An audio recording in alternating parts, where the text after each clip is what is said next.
Studies के YouTube channel में आपका एक बार फिर से स्वागत है। हम पढ़ रहे थे राजस्थान का जीके और राजस्थान के जीके में कला संस्कृति के बहुत से टॉपिक हमने पढ़ लिए थे। आज एक नए टॉपिक पे चर्चा करेंगे। नया टॉपिक शुरू करने से पहले मैं आपको बताना चाहूँगा कि जो राजस्थान जीके मैं आपको बता रहा हूँ तो ये लगभग आपकी सभी राजस्थान से संबंधित राजस्थान की जो भी कंपटीशन एग्जाम है उन सभी में काम में आएगा राजस्थान का जीके। और लगभग जो आपको मैं बता रहा हूँ वीडियो में उनसे बाहर शायद ही कोई प्रश्न आए। लगभग जो भी प्रश्न बढ़ेंगे आपकी परीक्षा में वो इन्हीं से बढ़ेंगे।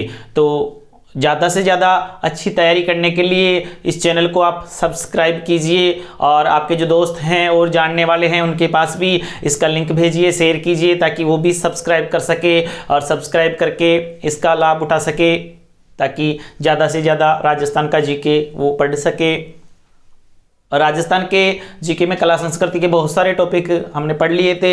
उम्मीद करता हूं कि आपने सबने देख लिए होंगे, तैयार कर लिए होंगे अच्छे से, क्योंकि अभी जो महामारी पूरे विश्व में फैली हुई है उससे बचाव का एक अच्छा तरीका है कि घर पे, हालांकि ये बात सही है कि पढ़ने का भी इस टाइम पे मन नहीं करता है, लेकिन अगर अपने खुद को और खुद के परिवार को बचाना है महामारी से तो अपने को घर में ही रहना पड़ेगा और घर में लगातार स्टडी भी करते रहना है ताकि तैयारी भी लगातार अपनी बनी रहे। तो घर में रहिए और तैयारी करते रहिए लगातार, क्योंकि महामारी जिस प्रकार से फैल रही है पूरे विश्व में लगता नहीं कि जब तक इसकी कोई दवा बन जाएगी, कोई वैक्सीन बन जाएगी उससे पहले ये कंट्रोल होगी। बस इससे बचाव का एक ही तरीका है कि घर में रहें और सुरक्षित रहें। और जैसे सरकार ने लॉकडाउन कर रखा है तो लॉकडाउन भी ये मान लो कि सरकार भी कितने एक दिन लॉकडाउन रखेगी, अब आप पर निर्भर करता है, पब्लिक जनता पर निर्भर करता है कि जनता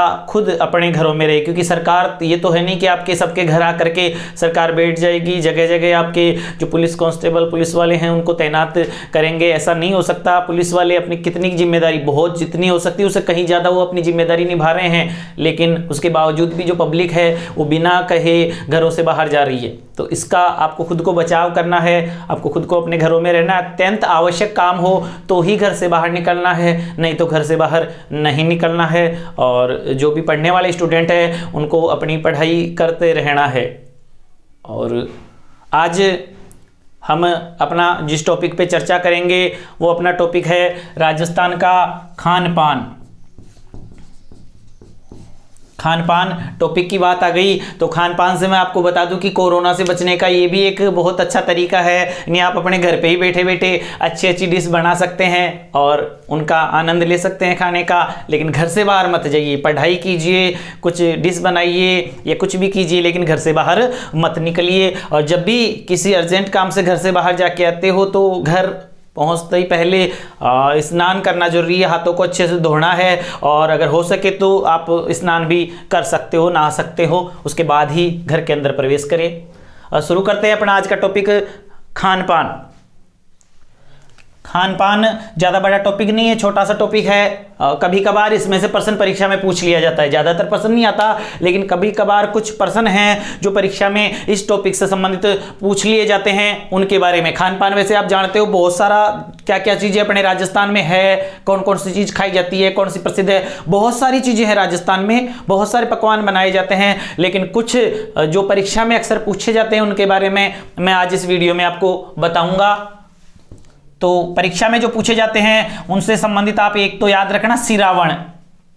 ये सिरावण आपको याद रखना है क्या होता है। तो सिरावण जो है वो ग्रामीण क्षेत्र में जो गांव के लोग होते हैं, ग्रामीण क्षेत्र जो होता है, तो ग्रामीण क्षेत्र में सुबह का जो नाश्ता होता है। अब सुबह के नाश्ते का मतलब ये नहीं कि गरम गरम नाश्ता बनाया और खा लिया, रात का बचा भोजन।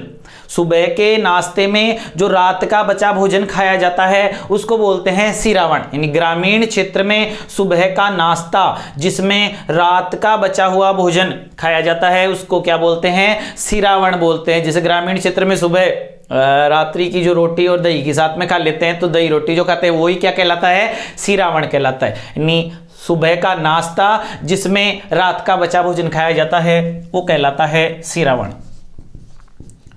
एक होता है ब्याड़ू और एक होता है कलेवा। तो कलेवा से तो याद रखना सुबह का भोजन, सुबह का जो भोजन होता है ग्रामीण क्षेत्र में उसको कलेवा बोलते हैं, और शाम का जो भोजन होता है उसको ब्यालू कहा जाता है। तो ये दोनों भी आपको याद रखना, सुबह का भोजन कलेवा और शाम का भोजन कहलाता है ब्यालू। इसके अलावा और आपको खान पान से संबंधित जो याद रखने हैं उनमें एक है सोगरा, एक है बटलिया, एक है चिलड़ा, एक है सत्तू, एक है टिक्कड़। तो ये कुछ हैं जो आपको याद रखने हैं। इसके अलावा एक है आमिष और एक है निरामिष।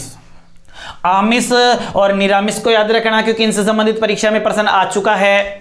आमिष जो होता है वो मांसाहारी भोजन होता है, जो भी मांसाहारी भोजन होता है इसमें मांसाहार वाले व्यंजन शामिल किए जाते हैं वो कहलाता है आमिष, और निरामिष शाकाहारी भोजन। तो याद रखना, शाकाहारी भोजन को कहते हैं निरामिष और मांसाहारी भोजन को कहते हैं आमिष। सोगरा क्या होता है? तो ग्रामीण क्षेत्र में बाजरे की मोटी रोटी जो आखिरी सेकी जाती है उसको सोगरा कहते हैं। एक तो सोगरी तो एक तरह से एक सब्जी आती है, और एक होता है सोगरा। तो ग्रामीण क्षेत्र में बाजरे की मोटी रोटी जो आखिरी सेकी जाती है उसको कहा जाता है सोगरा। और ऐसे ही टिक्कड़ गेहूं या मक्के की मोटी रोटी जो आखिरी सेकी जाती है उसको बोलते हैं टिक्कड़। तो ये दोनों याद रखना, सोगरा बाजरे की मोटी है और टिक्कड़ मक्का या गेहूं की मोटी रोटी जो आखिरी सेकी जाती है। बटलिया, तो ये जो बटलिया है ये सर्दियों में गेहूं के आटे की लोइयां बना करके उनको दाल के साथ पकाया जाता है, जिनको बोलते हैं बटलिया। कुछ क्षेत्रों में इनको दाल ढोकला भी कहा जाता है। तो बटलिया याद रखना, सर्दियों में गेहूं के आटे की लोइयां बना करके दाल के साथ पकाया जाता है, जिनको बोलते हैं बटलिया। चिलड़ा जो होते हैं वो मोट के आटे से या मूंग के आटे से या चने के आटे से, उनमें जो भी मसाले हैं वो मसाले मिला करके और रोटी नुमा एक व्यंजन बनाया जाता है, उस रोटी नुमा व्यंजन को ही कहा जाता है चिलड़ा।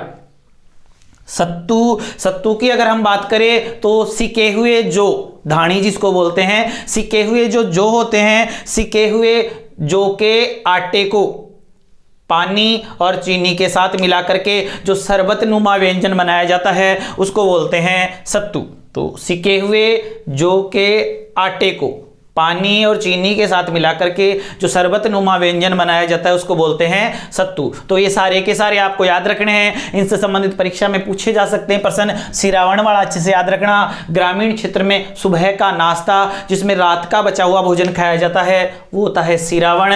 ब्याड़ू शाम का भोजन, कलेवा सुबह का भोजन, सोगरा बाजरे की मोटी रोटी, टिक्कड़ गेहूं या मक्का की मोटी रोटी, बटलिया गेहूं के आटे की लोइयां बना करके दाल के साथ जो पकाई जाती है, चिलड़ा आप जानते ही हो मूंग मोठ या बेसन जो होता है, चने का जो आटा होता है उसको बेसन बोलते हैं। तो जो बेसन होता है उस में मसाले मिला करके और रोटी नुमा जो व्यंजन बनाया जाता है उसको चिलड़ा, और सत्तू सेके हुए जौ के आटे से जो शरबत नुमा व्यंजन बनता है उसको बोलते हैं सत्तू। आमिष और निरामिष, मांसाहारी भोजन को आमिष और शाकाहारी भोजन को कहा जाता है निरामिष। तो ये सारे के सारे आपको याद रखने हैं।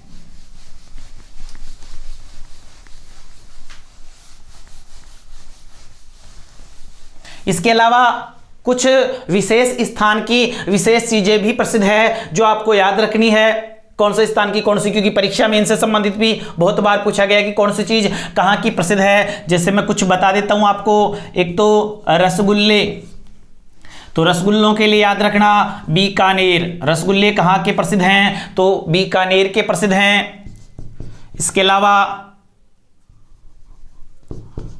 एक है चमचम, तो ये चमचम भी कहाँ की प्रसिद्ध है? बीकानेर की प्रसिद्ध है। इसके अलावा एक है भुजिया, पापड़ और नमकीन। तीनों के लिए ही याद रखना कहाँ के प्रसिद्ध है? तो बीकानेर के। बीकानेरी भुजिया बहुत बार आपने सुना होगा, बीकानेरी भुजिया।